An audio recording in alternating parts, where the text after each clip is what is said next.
The first reading is from the Gospel of Matthew, chapters 5, 14 to 16. This is found on page 4, the New Testament portion of your Pew Bible. You are the light of the world. A city built on a hill cannot be hid. No one, after lighting a lamp, puts it under the bushel basket, but on the lampstand, and it gives light to all the house. In the same way, let your light shine before others, so that they may see your good works and give glory to your Father in heaven. Now, usually we don't do the gospel reading first, but I felt mercy was a Christian quality and that I better tackle some of the Greek and Middle Eastern names that are in this reading. So we're going to look at the second letter of Paul to Timothy. It's on page 199. And we believe that Paul is in prison at this time. He's having some difficult times, and this is what he writes.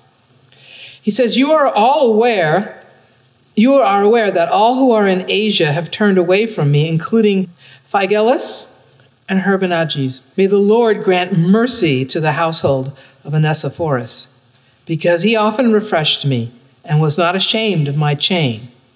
When he arrived in Rome, he eagerly searched for me and found me. May the Lord grant that he will find mercy from the Lord on that day. And you know very well how much service he rendered in Ephesus. May God grant God's blessing to understanding these words to us this morning. I'd like to tell you a story about friendship and blessing. It involved a man called Joseph. And Joseph was in his late 50s, and he started forgetting things more than usual. And because Joseph was an attorney, his colleagues, his law partners, started to notice it before his family did. But soon his wife started noticing that Joseph, the great organizer, the articulate one, was not the great organizer anymore.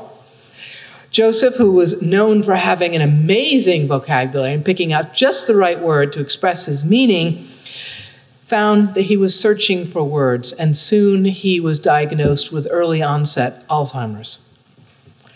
Sadly, Joseph's symptoms, as they sometimes do with early onset, started to progress rapidly, and his family and friends were devastated, as was Joseph, as he realized that he would no longer be able to do some of the things he really liked, like reading history and biographies, going out on his own, driving a car. But the thing that Joseph liked most to do was to go hiking and fishing in the Adirondack Mountains. Every year, Joseph and his family rented the same cottage on the same lake for the whole month of July. And there they have pictures of all the activities they did, the fishing, the boating, the celebrating of the 4th of July, all in so many picture books. When Joseph started to deteriorate one spring, he kept repeating, "Sunny Pines, Sunny Pines." He was getting beyond the point where he could have conversations. Now, Sunny Pines was the name of the lakeside cottage that they always rented. And Joseph's wife, Helen, knew that he wanted to celebrate and experience life at the lake one more time. She couldn't think of how, even with the help of family, she could even get Joseph there, let alone make sure that he was safe. Joseph tended to wander a bit these days, and he was none too steady on his feet. Joseph's law partners could not have been more supportive of him and his family, both financially and pastorally. And when Helen mentioned these things, these longings Joseph had for Sunny Pines, to one of the senior partners, Dave, he had an idea. The entire firm, who lovingly remembered Joseph's gentle ways and fine wit, they would go with them.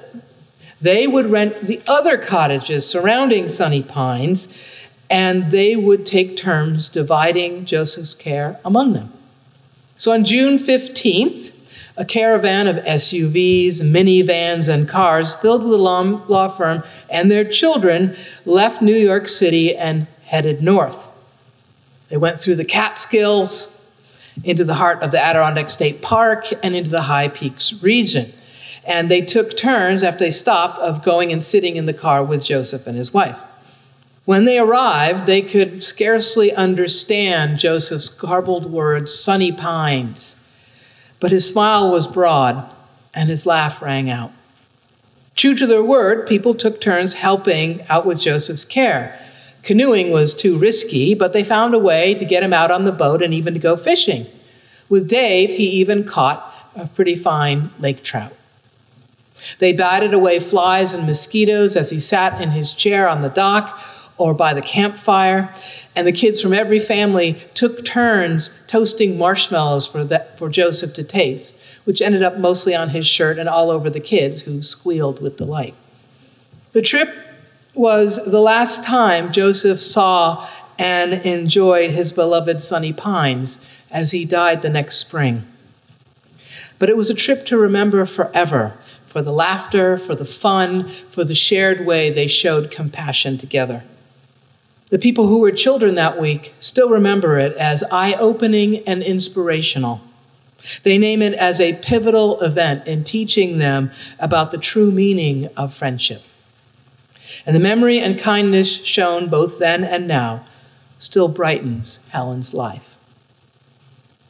I'd like to tell you about another story of true friendship given by another extraordinary friend. The extraordinary friend was a man called Onesiphorus. And the true act of friendship was traveling a huge distance to Rome and visiting the Apostle Paul, who was in prison. It might not seem to be such an incredible thing to visit a friend, even in the worst of circumstances. And although at first glance it might not seem so, it very much is. First off, Paul was in prison, and not just anywhere. Paul was in Rome, and he was the emperor's prisoner. And many people found that very off-putting.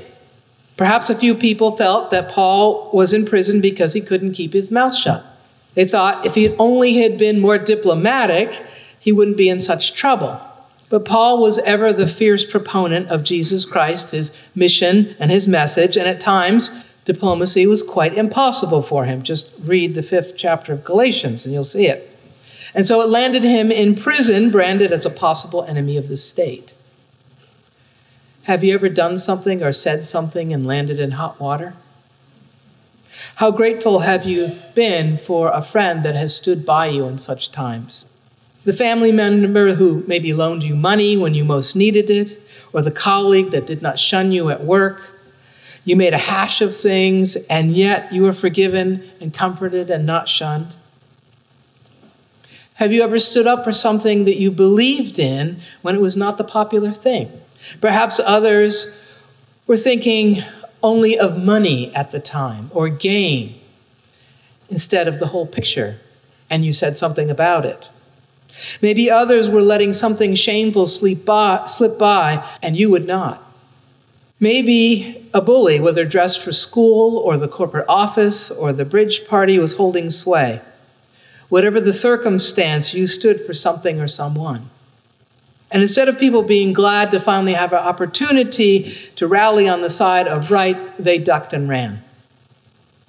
If you have ever dared to stand up for peace, justice, love, or truth, be prepared for the long haul. Sometimes it takes a certain sacrifice and steadfastness to turn a situation from wrong to right. And it's incredible how fast a person standing for good finds themselves standing alone. How amazing it is then to turn and find your back covered by a friend who will stand with you. Onesiphorus was just such a friend. He did not let Paul's status as a prisoner deter him in any way. Whether Paul was there because of a mistake Paul made that tipped the balance against him, or Paul was there because he felt he had to make a stand for Jesus Christ, whatever the consequences, Onesiphorus was his friend and colleague no matter what. And so he came all the way to Rome to support Paul and be with him. Of course, making a mistake or standing for your beliefs, come what may, yes, it could have you standing alone, but there is something else, quite insidious, that leads to isolation in times of trouble. I think it's something that's buried deep in our psyche that is connected somehow to our mechanism for survival. It is our wariness of anyone who is wounded or who is not doing well. It's as if we fear another's problem or situation is contagious and we'll get it if we're not careful. Or perhaps it is that we fear that we can't bear the thought of there, but for the grace of God, go I.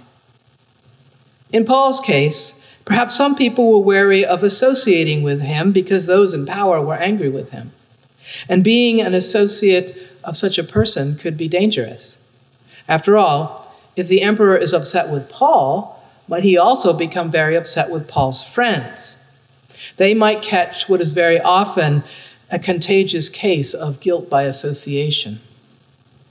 And so Paul sat in prison alone because his friends and colleagues were afraid for themselves. And yet that might not have been the entire reason Paul was abandoned by some friends and colleagues. It might have been quite all right to visit Paul in prison. Some people did, a few people did. But some might have suffered from an uneasiness that encourages us to stay away from people in trouble. I've seen this uneasiness cause people to abandon friends in trouble, in pain, in grief. The pain of divorce or death or disease somehow seems to create a wall between the sufferer and even close friends. And conversely, I've had people speak of friends in trouble or pain, and they don't know what to do or how to be with their friend. They're so afraid of saying or doing the wrong thing, and so upset by an obvious example of mortality that they run from them and they do nothing. How wonderful it is to have a friend like Onesiphorus who will stick by you during the rough patches. For the truth is that prisons are made of more than cement blocks and metal bars. Prison can be made up of clean white sheets and sterile instruments in a hospital as you lay in a hospital bed, or even in a hospital waiting room, waiting for news of a loved one. The clean and friendly conditions of a nursing facility may just take off the edge from the fact that you cannot leave, that you are in a kind of prison. In such situations, the visit of a friend or a friendly face is like the ministry of angels. Sometimes we are imprisoned by a past that will not let us go. When a man was asked about the death of his child decades earlier, he said, a day doesn't go by that I don't think about it. One woman who was visited by her pastor told him about all the things she did to stay busy. She was a tireless volunteer at the church and in her community. She was cheerful and witty and always ready to laugh or to tell a joke. And yet she turned to her pastor and said, "You cannot imagine how lonely I am." Even after 10 years of widowhood, she was caught in the prison of her deep love for her husband. Oh, how high the walls of grief and memory can be, and how great the love of a faithful friend who understands this and is there to comfort. Maybe in words, but perhaps just by being there in person. It's called the ministry of presence. You don't have to have all the answers or any answers. You're just there. Or maybe on the phone or in a note. Paul was in prison, and the hardest part of his pain was not the imprisonment itself, hard as it was. He had been in prison before, and Paul was made of pretty sturdy stuff. But the fact that people were, as he said, ashamed of him made his time very hard to bear. The fact that he had been abandoned in his trouble and grief crushed his spirit still further. Onesiphorus lifted that pain and for a while freed Paul's heart and mind. Jesus says with thanks, "I was in prison and you visited me." And perhaps prisons come in all shapes and sizes, some of our own making and some not. I know I've been in prison at times, and I bet you've been there at times also. Thank God for the Onesiphoruses of this world. When you receive a visit from one of them, give thanks to God for them.